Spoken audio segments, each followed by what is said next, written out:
Hey, what's up? John Sonmez here from simpleprogrammer.com. Just finished my workout, did my run, 10 miles, and I was thinking about a little bit more. I've been studying niche and finding him pretty fascinating.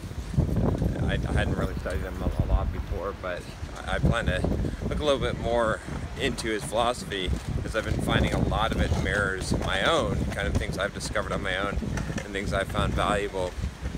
But one of the things I was thinking about today, as I was listening to a lecture on niche, was this idea of essentially two selves, two wills, like the self of you that wants to do a thing, right? So like desires that you have, like hunger, sex, like all of those kind of things. You could possibly call them primal desire, but I think it's more than that. I think it's more like having fun, more like, right, the thing that you want to do. And then the other self of you, the other will, which is essentially another will that is preventing you from doing those things, right? So what some philosophers would call aestheticism. And I think that's kind of interesting because I was thinking more about, I did this video on why do I do what I do, and I talked about I do for you, and I do for you, but I talked about how that was one viewpoint, and I'd come back to revisit this many times because there's not, and this is one thing I agree with Niche on, is that there's not one truth. There's multiple perspectives of looking at a thing, and sometimes they're even in contradiction, but by viewing things that way, like the world is not necessarily logical. It's not as Socrates would have it be. It's not that. There's something more to it. I know that offends some people, but hey, that's what it is. But anyway, the point is really that I want to describe another reason why I do what I do, because I've been thinking about this a lot. And one of the reasons why I do what I do, right, because sometimes it's hard to justify, right, even like, when you consider, like, because people always ask me, well, why are you running, why run 40 miles a week, why run, 10 miles 4 times? Like, is that the most efficient way to train? Is that the most efficient way to lose fat? Is that, like, what is it? And when I really think about it, I could come up with a lot of justifications for some of that, and there's some value in saying that it's a good way to train. There's some value in saying that it burns extra calories and whatnot. But in reality, the reason, or a strong reason why I do it, why I fast, right? Even though, I definitely say there's more health benefits to the fasting. There certainly is. But one of the strong reasons why I do either of those things, or a lot of the difficult things that I do, especially when I don't have to, right? I mean, that's another thing is, right? You've seen the video I did on what's it like to make $1 million, or what was it like? And I don't have to. I don't have to work. I don't have to do any of this stuff. But one of the reasons why is to strengthen that second will, the one that can master the first, right?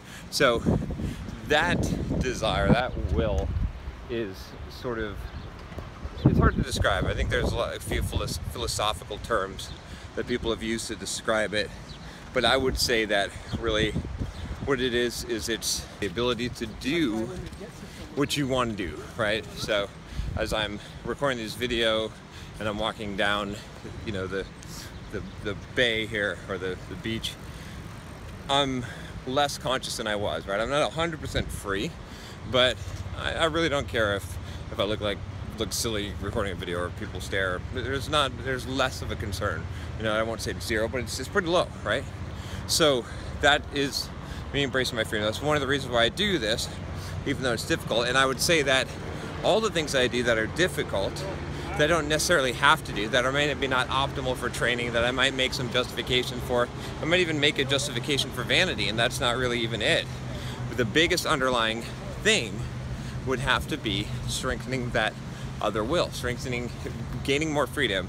Remember I said that's my #1 value, but gaining the ability to do more so what I want to be able to do, which means conquering self, overcoming yourself. That's your greatest opponent, the greatest thing that stops you from being what you're capable of, from doing what you would like to do, is yourself. Because even when you say, like, freedom is, let's say, fear of ridicule or rejection or whatnot, it's because that one self has the desire to be protected and to not experience humiliation or rejection or loss, any of those things. But there's a more powerful will within you, which is actually weaker within most people, but I'm trying to make it stronger within me, that wants to face those things, that wants to be able to force myself to march through the fire, right?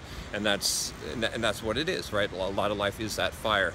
And so when I do these things, like I said, crazy stuff, fasting, you know, I'm going to fast all day today, and instead of fasting till 5, and I ran my 10 miles. I'm going to do my workout. It's going to keep running my 40 miles a week, at least for now. The reason why I do those things is, again, primarily looking at it from this viewpoint. Again, I gave you a different viewpoint, but one very strong viewpoint is to say that it strengthens that will that allows me to have the ability to master myself, to be able to do what I desire to do without getting in the way of myself. And so that's really the thinking behind that. So, you know, it comes down to this: if you do hard shit, you get better at forcing yourself to do hard shit. And what does that mean? It makes everything become easier. And if you do that, what does that give you? It gives you freedom. And freedom is kind of the ultimate goal. So you want to have more freedom, you got to have less freedom by making yourself do things that you don't want to do, and doing more of it. It's just the irony of the situation.